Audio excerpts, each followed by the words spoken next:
Kaixo egunon, ikasleok, gaur ikusiko dugu zer diren ardatzekiko ebaki puntuak, funtzio batean.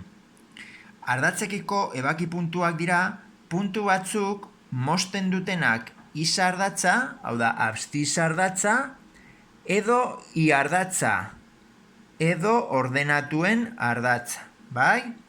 Orduan, o isa ardatza zein puntutan mozten da funtzioa puntu honetan, ikusten badugu, hori izango da -6, 0 koordenatuak dituena. -6, 0. Beste bat izango litzateke hemen, hau da -2, 0.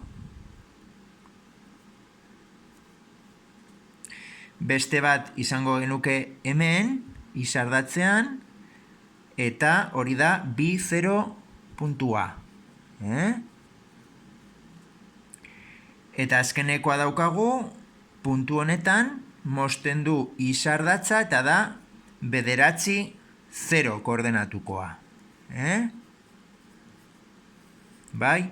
Fijatzen bazarete, izardatza mozten degunean, bigarren osagaia beti da 0. Beti da 0, eta lehenengo osagaia beti izango da, hemen dagoen zenbakia. Vale? Eta hoi ardatza edo ordenatuen ardatza zein puntutan mozten da, hemen ikusten dugu, puntu honetan. Bakarrik mozten da behin.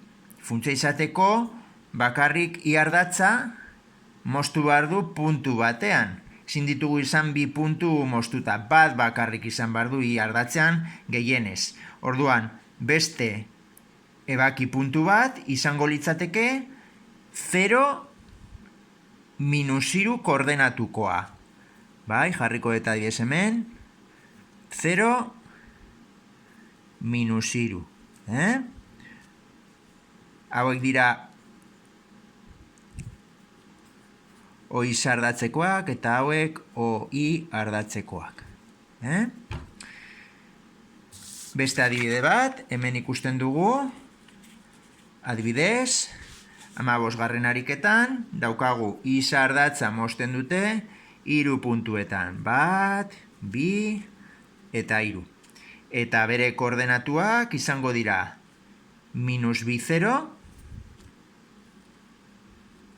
-2, 0, 0, 0, hau da koordenatu jatorria,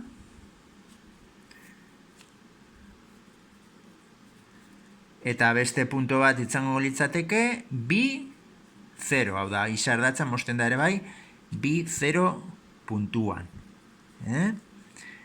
Hau isa ardatzari dagokionez.